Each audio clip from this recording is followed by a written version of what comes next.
Fit بال coach کے office میں 3 افراد موجود تھے، لیکن پھر بھی گہری خاموشی طاری تھی۔ ان میں سے 2 تو میں اور مارکی واٹرز تھے، جبکہ تیسرا سیکیورٹی گارڈ میں سے ایک تھا۔ ہم سب سین فرانسسکو پولیس آفیسرز کے انتظار میں تھے۔ ہماری ہنگامہ آرائی کو 15 منٹ سے زیادہ وقت بیت چکا تھا۔ مارکی اب ہوش میں تھا، لیکن اس کی کیفیت بالکل بدحالوں جیسی تھی۔ گارڈ ہماری ہیئت گزائی پر بمشکل اپنی ہنسی پر قابو پا رہا تھا، جبکہ میں شوربے میں بھیگا سانتا کلاس کے کپڑے پہن کر چند خراشوں اور معمولی زخموں کے ساتھ سخت شرمندگی محسوس کر رہا تھا۔ اس کے سوا اور کوئی چارہ بھی تو نہ تھا۔ میں اپنے کپڑے کیری کے گھر ہی اتار آیا تھا اور وہاں سے ہی سانتا کا بھیس بھرا تھا۔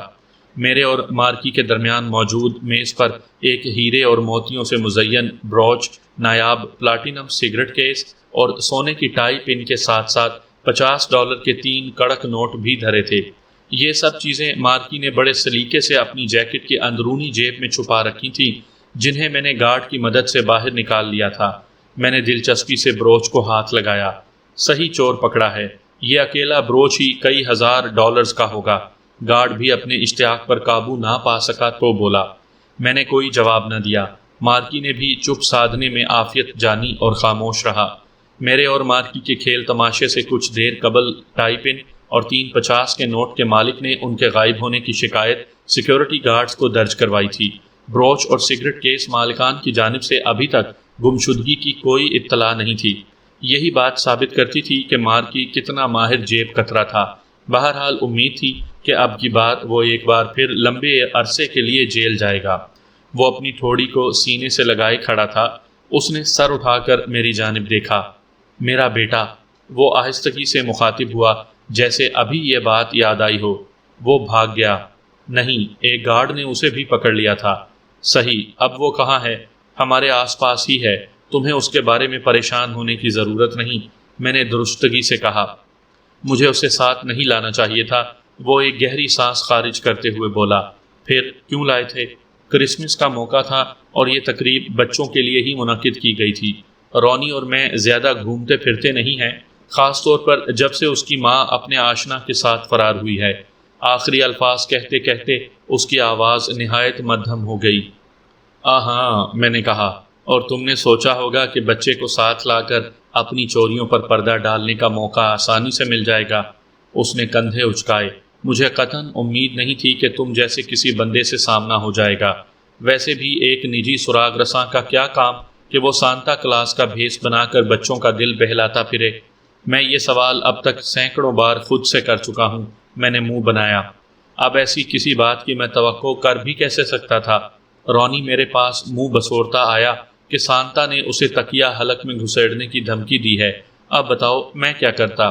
میں اپنا کام نمٹا چکا تھا اور واپس نکلنے والا تھا، لیکن میں اپنے معصوم بچے کو دی گئی کسی گھٹیا شخص کی دھمکی کیسے برداشت کرتا؟ میں ایک باپ بھی تو ہوں۔ اس نے ایک اور گہری سانس خارج کی۔ کاش میں کسی کا باپ نہ ہوتا۔ اور پرس کا کیا کیا مارکی؟ میں نے اس کی جذباتیت کو نظر انداز کرتے ہوئے پوچھا۔ کیا؟ پرس جس میں تقریباً $200 کیش تھا، وہ کدھر ہے؟ میں نے سوال کی وضاحت کی۔ کیا؟ اس نے پھر سے استجابیہ انداز میں سوال کیا۔ تم نے صرف یہی مال تو آج نہیں اڑایا؟ میں نے میز پر رکھے سامان کی جانب اشارہ کرتے ہوئے کہا۔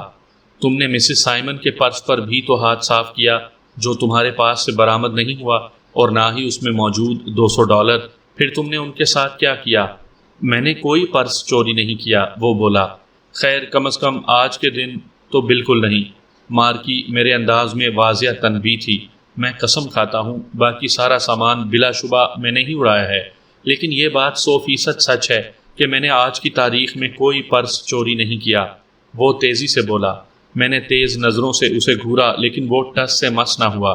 اس کی آواز میں صداقت کا شور واضح محسوس کیا جا سکتا تھا، اور بظاہر کوئی وجہ بھی نہیں تھی کہ وہ پرس کی چوری سے منکر ہوتا۔ کیا واقعی مسز سائمن اپنا پرس کہیں اور رکھ کر کھو بیٹھی تھیں؟ اگر یہ سچ تھا تو میری مارکی کے ساتھ کی گئی بھاگ دوڑ محض اس شک پر مبنی تھی کہ وہ ایک سزا یافتہ مجرم تھا۔ میں نے شرمساری کی سرخی اپنی چہرے پر پھیلتی ہوئی محسوس کی۔ اگر آج اس نے اپنے ہاتھ کی صفائی نہ دکھائی ہوتی تو اب جتنا بڑا چغد میں لگ رہا تھا، تب اس سے کہیں بڑا بے وقوف ثابت ہوتا۔ اس سے پہلے کہ میں شرمندگی کے سیلاب میں بہہ جاتا، ایک یاد نے دماغ پر دستک دی۔ شرمندہ ہونے کے بجائے میں نے اس بات پر غور کرنا شروع کیا تو حقیقت واضح ہوتی چلی گئی۔ وہ مارا، میں نے جوش سے سوچا۔ میں بالکل صحیح خطوط پر سوچ رہا تھا۔ مسز سائمن کا پرس کہیں کھویا نہیں تھا بلکہ چوری ہوا تھا، اور میں چور سے واقف تھا۔ چور کو پکڑنے کی ہمیشہ خوشی ہوتی ہے، لیکن اس بار صورتحال بالکل مختلف تھی۔ میں گہرا تعصب محسوس کر رہا تھا۔ میں اس کے بالکل سامنے جا کر کھڑا ہو گیا۔ اپنی جیبیں خالی کر دو، میں نے کہا۔ کس لیے؟ جواب آیا۔ کیونکہ میں تمہیں ایسا کرنے کے لیے کہہ رہا ہوں۔ اور میں تمہارا کہنا کس لیے مانوں؟ اب بھی ضد برقرار تھی۔ اگر تم نے اپنی جیبیں خالی نہ کی تو مجھے زبردستی کرنا پڑے گی۔ مجھے ایک وکیل چاہیے۔ اس نے اکھڑے لہجے میں پسپائی اختیار کی۔ تم اتنے جھوٹے ہو کہ تمہیں کوئی وکیل نہیں دیا جا سکتا۔ اب اپنی جیبیں خالی کرتے ہو کہ لگاؤں ایک تماچا؟ میں نے لہجے میں خوفناکی سموتے ہوئے کہا۔ رونی نے گہری نگاہوں سے مجھے دیکھا اور میں نے اسے۔ ایک بار پھر ہماری نظروں کا مقابلہ ہو رہا تھا۔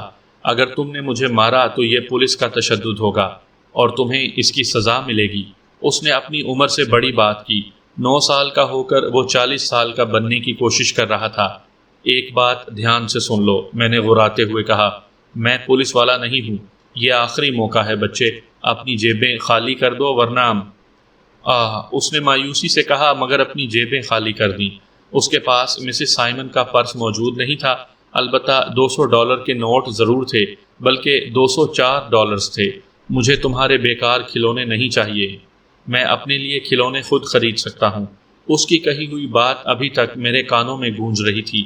بے شک وہ ان پیسوں سے اپنے لیے بہت سے کھلونے لے سکتا تھا، لیکن در حقیقت دکھ اور تکلیف ہی اس کا مقدر بنتی۔ تم نے پرس کے ساتھ کیا کیا رونی؟ میں نے پوچھا۔ کون سا پرس؟ کہیں پاس ہی پھینک دیا تھا۔ میں نہیں جانتا تم کیا کہہ رہے ہو۔ وہ اب بھی انکاری تھا۔ اچھا چلو یہ بتاؤ کہ پھر تمہارے پاس اتنے سارے پیسے کہاں سے آئے؟ میں نے انداز بدل کر کہا۔ زمین پر پڑے ملے۔ یہ مسز سائمن کے پرس میں تھے۔ میں نے اس کی بات کی تردید کی۔ وہ کون ہے؟ اس کے انداز میں بے ساختگی تھی، جیسے وہ پہلے سے اس سب کی تیاری کر چکا ہو۔ تمہارے باپ نے تمہیں یہ سب کرنے کے لیے کہا یا پھر تم نے خود ہی سے نادر خیال سوچ لیا؟ اب کی بار سوال بالکل نشانے پر بیٹھا تھا۔ وہ اپنی مسکراہٹ نہ چھپا سکا۔ میں بہت چالاک ہوں، اس نے کہا۔ بڑے ہو کر میں بالکل اپنے پاپا جیسا بنوں گا۔ بالکل صحیح کہہ رہے ہو، میں نے تعصب سے کہا۔ پھل اپنے درخت سے زیادہ دور تو نہیں گرا کرتے۔ رات آدھی سے زیادہ بیت چکی تھی۔ میں کیری کے گھر پر اس کے لیونگ روم میں کاؤچ پر اس کے ساتھ ہی نیم دراز ٹیک لگائے آنکھیں موندے نڈھال پڑا تھا۔ سر میں شدید درد، جبکہ دل میں دکھ اور غم کی لہریں موجزن تھیں۔ آج کا دن بہت تھکا دینے والا ثابت ہوا تھا۔ میری ساری پریشانیاں اور بے عزتی ایک طرف، لیکن ایک 9 سالہ بچے، چاہے وہ چھوٹا غنڈا ہی کیوں نہ ہو، اس کو جب شبہ اصلاح برائے بچگان والے لے جائیں تو افسوس تو ہوتا ہی ہے۔ ایک جانب باپ کو پولیس گرفتار کر رہی تھی اور دوسری جانب بیٹا اصلاحی مرکز جا رہا ہو تو کافی تکلیف دہ منظر ہوتا ہے۔ سارے تہوار کا مزہ کرکرا ہو گیا تھا۔ میری تذلیل کا ابھی خاتمہ نہیں ہوا تھا۔ آج کے تماشے کی تصاویر جب اخبار اور رسائل میں آئیں گی تو لوگوں کو مذاق اڑانے کا ایک اور موقع مل جائے گا۔ پولیس کے ساتھ وہاں نصف درجن اخباری نمائندے جمنازیم پہنچ گئے تھے۔ اب میرے پارٹنر ایبر ہارٹ اور دوستوں کو پتہ چلنا یقینی تھا کہ سانتا کلاس کا روپ دھارے میں ہی ایکشن ہیرو بنا ہوا تھا۔ ہفتوں تک اب میری تضحیک اسی بات پر ہونی تھی۔ کیری کو غالباً میرے سر درد کا اندازہ ہو گیا تھا، اس لیے اس نے اپنی مخروطی انگلیوں سے میری کن پٹیوں پر مساج کرنا شروع کر دیا۔ جادو تھا اس کے ہاتھوں میں کہ میں نے فوراً ہی درد میں آرام محسوس کیا۔ البتہ تعصب ابھی بھی برقرار تھا۔ شاید مساج سے آپ دکھ کو کم نہیں کر سکتے۔ تم مجھے تو اس سب کا ذمہ دار نہیں سمجھ رہے؟ اس نے میرا سر سہلانے کے کچھ دیر بعد پوچھا۔ تمہیں کیوں قصوروار سمجھوں؟ اگر میں نے تمہیں سانتا بننے کا نہ کہا ہوتا تو یہ سب تماشا ہی نہ ہوتا۔ تم نے مجھے مجبور نہیں کیا تھا۔ میں خود بھی تمہاری اور مستحق بچوں کی مدد کرنا چاہتا تھا۔ میں خود کو قصوروار سمجھتا ہوں۔ مجھے مارکی واٹرز کا معاملہ خوش اسلوبی سے حل کرنا چاہیے تھا۔ یہ تماشا نہ ہوتا تو چندے کی مد میں کافی رقم اکٹھی ہو سکتی تھی۔ مجھے افسوس ہے کہ میری وجہ سے تقریب کا اتنا برا انجام ہوا۔ میں نے دل کا غبار نکالا۔ وہ کچھ دیر تو خاموشی سے میری باتیں سنتی رہی، پھر اسی خاموشی سے میری جانب جھکی اور ایک پرجوش بوسے سے نواز دیا۔ یہ کس خوشی میں نے مسکراتے ہوئے سوال کیا۔ تمہارے انسان ہونے کی خوشی میں۔ وہ بھی مسکرائی۔ تم ہر وقت شکایتیں کرتے رہتے ہو، لیکن تم میں انسانیت کوٹ کوٹ کر بھری ہوئی ہے۔ ایک بچے کے لیے جو اتنا اداس ہو جائے، وہ دل کا برا انسان ہو ہی نہیں سکتا۔ برا سانتا تو ہو سکتا ہے، میں نے ٹکڑا لگایا۔ بالکل ہو سکتا ہے، لیکن اس نے کہا اور دیوار گیر گھڑی کو دیکھتے ہوئے اٹھ گئی۔ 24 تاریخ ہو چکی ہے اور کرسمس کا تحفہ تمہیں بہت وقت سے پہلے دیا جا سکتا ہے۔ کیا تحفہ؟ میں نے اشتیاق سے آنکھیں پٹ پٹائیں۔ اوہ، تمہیں پسند آئے گا تحفہ، وہ خوابگاہ کی جانب جاتے ہوئے بولی۔ میں تیار ہو رہی ہوں، 5 منٹ سے پہلے نہیں آنا۔ میں نے اسے 3 منٹ ہی دیے۔ اس دوران مجھ پر رونی کے سلسلے میں جو ملال طاری تھا وہ ختم ہو چکا تھا۔ ایک مجرم باپ کے بجائے اصلاحی مرکز میں وہ بچہ کافی بہتر تعلیم حاصل کر سکتا تھا۔ وہاں وہ اپنی صلاحیتوں کو مثبت انداز میں نکھار سکتا تھا۔ تم تیار ہو یا نہیں؟ میں نے خوابگاہ کے دروازے پر کہا۔ برا سانتا آ رہا ہے۔